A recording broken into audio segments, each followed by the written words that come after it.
Salut à tous, bienvenue dans une nouvelle vidéo des Indomptables Dauphinois. Aujourd'hui on est venu pour faire un test d'un couteau que j'ai acheté à Jus d'occasion à l'époque, le Fox Parang. Donc j'en avais encore jamais fait le test, et là j'avais bien envie de voir ce qu'il donnait, donc on va tester ça aujourd'hui. Bien, voici d'un peu plus près le fameux Fox Parang. Donc j'ai pris plusieurs poids pour les caractéristiques. Donc d'abord le poids complet. Donc complet, c'est-à-dire le couteau, l'étui et la pochette remplie bien sûr. Donc on est sur 834 grammes. Donc bon, faut avoir le goût de lever presque 1 kg. Sans la pochette, on est sur 523 grammes. Et sans l'étui, on est sur 347 grammes, donc c'est déjà une belle bestiace. On est sur un couteau qui fait 31 cm de long pour 17,8 cm de lame, 14,8 cm de lame utile. On est sur une largeur au plus large ici de 5 cm, 6,1 mm d'épaisseur au plus épais, donc ici. Ça va un peu en baissant avec la lame. On est sur un acier N690 CO que Fox affectionne. Une dureté de 60 HRC. Bien sûr, c'est une émouture plate partielle et on est sur une plate semelle parce que la lame va, enfin plate semelle, presque une plate semelle puisque la lame va là. En fait, c'est une soie, mais une soie, vous voyez comme elle rentre là. Donc enfin, on est presque sur une plate semelle. On a un fil en V et le coating s'appelle Hydroglide Coating. Donc pourquoi Hydroglide? Je suppose que c'est parce qu'en fait il empêche l'eau d'attaquer l'acier. On est sur un manche en Fortprenne et l'étui bien sûr est en Cordura. Voilà pour les caractéristiques principales de ce couteau. Maintenant on va voir un peu ce qu'il donne dans la verte. Bon, voici l'étui du Fox à la ceinture. Donc là il est monté avec la pochette. Perso, la pochette je pense pas l'emmener en bivouac, ça fait vraiment trop volumineux. On peut passer ici une paracorde pour l'attacher à la cuisse, qui serait plutôt pas mal vu qu'on est sur quand même presque une petite machette. Compatible molly, on peut voir derrière. Voilà, ça se scratch en haut, enfin il y a pas mal de place. Les deux pressions sont assez légères. Et là, ce qu'on peut retenir, c'est il y a une autre pression ici, là, qui est plutôt d'ailleurs solide. Le problème, c'est qu'on a tendance à la couper en sortant le couteau, là. Donc faut plutôt se méfier. Elle peut se reclipser derrière. Mais bon, c'est pas... Enfin, faut faire attention, quoi. Sinon, au niveau rétention, il est bien tenu. Il y a une gaine en plastique dans le nylon, là. Donc voilà, pas de problème, même si on le met juste comme ça, il va pas se barrer tout de suite, sauf si on l'accroche bien sûr, mais bon. Dans l'ensemble, pas mal. Bon après, je trouve que c'est pas les meilleurs étuis du monde, mais voilà, ça fait le job, comme je dis souvent, ça protège la lame et c'est quand même ce qu'on demande le plus.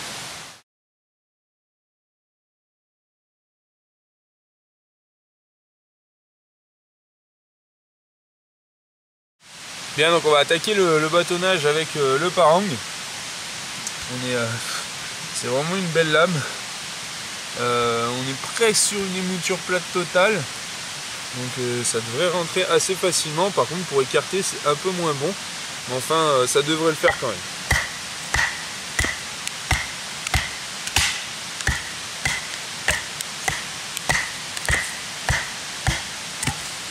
Donc on a un manche en synthétique, mais par contre c'est plus une soie traversante qu'une plate semelle. Du coup on va quand même éviter de taper dessus parce que ça va l'abîmer à force quoi. Si vraiment on a besoin on pourrait, mais donc là je suis dans un nœud clairement. Donc on va essayer de passer au travers.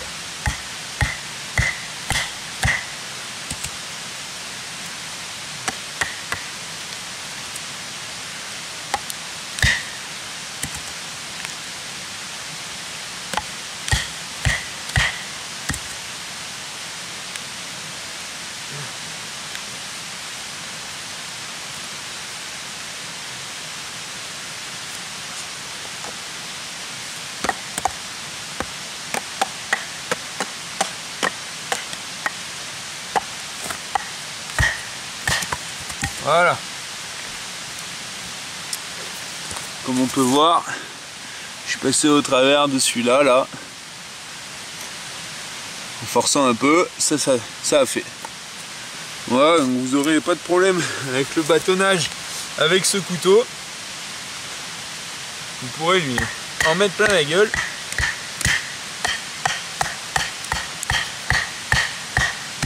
Même dans du résineux bien noueux.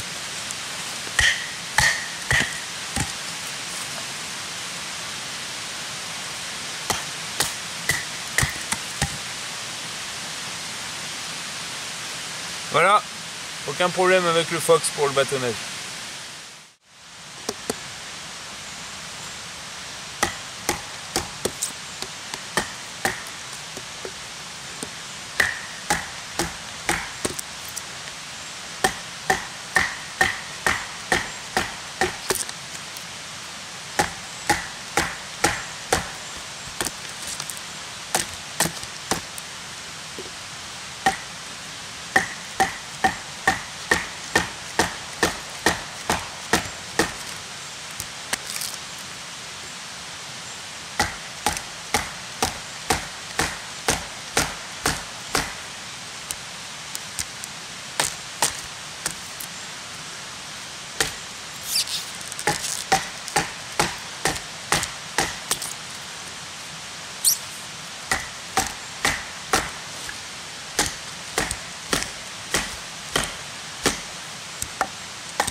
C'est parti, on va tester la coupe à la volée, donc point fort normalement du parang. Donc je vais juste mettre la dragonne en bout là. Alors normalement il devrait y avoir aucun problème.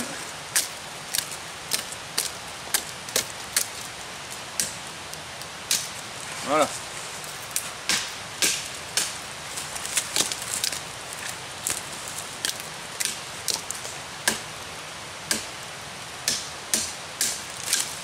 Bon. Comme vous pouvez le voir, aucun souci. Même via la forme du couteau, on est presque sur une machette. Comme on peut le voir, donc on a énormément d'inertie à l'avant. En plus, on a 2 empreintes à l'arrière pour bien attraper le couteau. Donc vraiment, aucun problème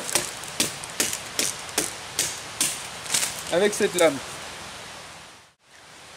Bon, comme on peut le voir, là, le fil n'a pas subi de dommages. Alors bien que le couteau, je l'ai acheté d'occasion, il est arrivé aiguisé.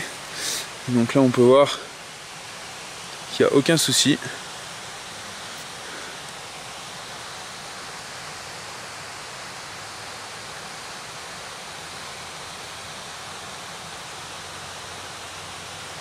Pas de problème. Parce que c'est le genre de coupe qui en général font des dommages au couteau. Et là, il n'y en a aucun. Bon, on va tester la coupe à la volée maintenant sur la plus grosse section. Et on va voir ce que ça donne. Donc le Fox ne devrait pas avoir de problème pour rentrer dans ce genre de section, bien que ce soit du bois très dur, puisqu'il a bien séché. Donc on va voir ça tout de suite.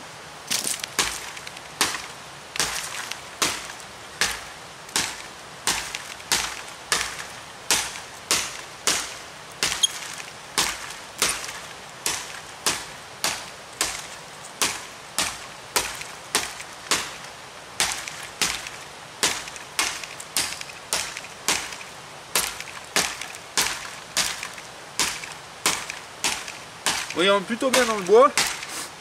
Mais malgré tout, on a le manche là avec ce genre de coupe qui glisse dans la main. Là, on met tellement de patates dans le geste. Enfin bon, on est quand même sur un outil qui va vraiment être fait pour la coupe à la volée. Hein. Voilà. Vraiment, on est dans son domaine de prédilection. Voilà, c'est parti, coupe en force. Donc déjà d'entrée on peut voir que sur celui-là il y a un fingerchoil.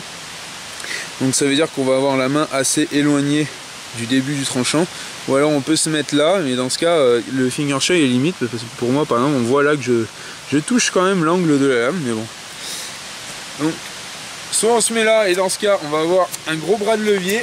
Alors ça marche parce qu'on a une émouture pratiquement plate totale, mais ça va quand même pas être le top. On se retrouve, voilà, ça fait ça, alors qu'on devrait être là pour bien faire. Donc dans ce cas on va attraper là, mais par contre ça va être plus douloureux pour la main. Ça marche un peu mieux effectivement, mais ça marchera pas longtemps. On a les grippes ici qui nous rentrent dans la paume, là ça nous titille, enfin bon, c'est vraiment pas le top. En tout cas, comme beaucoup de couteaux, il peut le faire, mais c'est pas l'idéal. On va passer en coupe inversée. Donc en coupe inversée, ça va être le même problème, ça va être peut-être même pire, parce que là on va avoir carrément l'angle de la garde qui va nous rentrer dans la main, dans la paume. Ouais, c'est exactement ça. On va même attraper plus loin, on va attraper la lame. Du coup on n'est pas à l'aise du tout. Enfin encore une fois, comme souvent dans mes tests, c'est une coupe que j'aime pas, mais comme souvent dans mes tests, les couteaux qui sont un peu spécialisés coupe à la volée, ils sont souvent très mauvais en coupe en force. Et ça se vérifie encore avec le Fox. Donc tout marche, tout fonctionne. Mais par contre je suis pas à l'aise du tout, ça me fait un peu mal de partout. Vraiment pas agréable, quoi. C'est parti pour la coupe en force avec le jeu, avec le parang. Donc le problème du parang, c'est qu'il a un amincissement de la lame au niveau du dos de lame, près de la pointe ici. Du coup on peut pas caler cette partie là sur le genou. Ça va être du coup les crans ici, les deuxièmes crans qui servent à caler le pouce, qui vont nous rentrer dans le genou, qui vont nous hacher un peu le genou.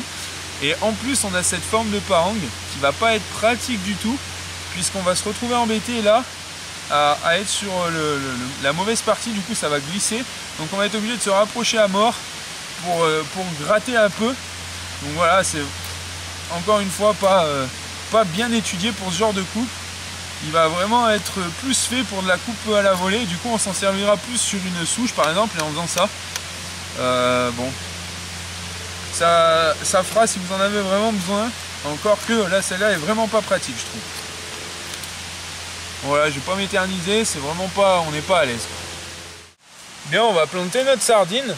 Par contre on est un peu emmerdé puisqu'on n'a pas de talon dépassant, ou du moins juste pour la dragonne. Donc on va se servir de la lame. C'est vraiment pas conseillé ce que je vais faire, surtout en hiver quand il y a le froid qui impacte la résistance des matériaux. Donc bon, tout simplement on fait ça. Donc ça marche très bien, mais par contre c'est pas du tout conseillé de le faire. Si vous tenez à votre couteau, je vous conseille de pas le faire. Moi j'y tiens, mais vu que je fais le test, je le montre, mais c'est tout, je le ferai certainement plus jamais.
Bien, dernière partie de ce petit test, le test dans l'eau. Donc là, on est au mois d'août, il fait très chaud, il n'y aura pas de perte de motricité fine même dans l'eau, mais par contre on aura la perte de maintien dans la main. Donc le manche il est en espèce de caoutchouc, il ne glisse pas du tout quand on s'en sert comme ça. Par contre dans l'eau je ne sais pas ce que ça vaut, donc on va le voir ensemble.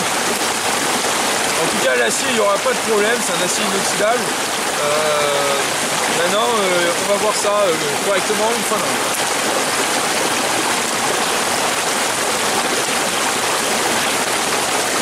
Bon voilà, il est bien mouillé. Alors première impression, ça accroche encore plus. Ah ouais, c'est impressionnant. On dirait que ça fait effet ventouse. Il n'y a aucun problème.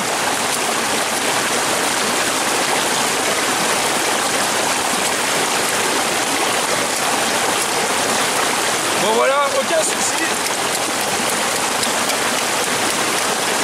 couteau glisse pas du tout, même en coupe à la volée comme ça.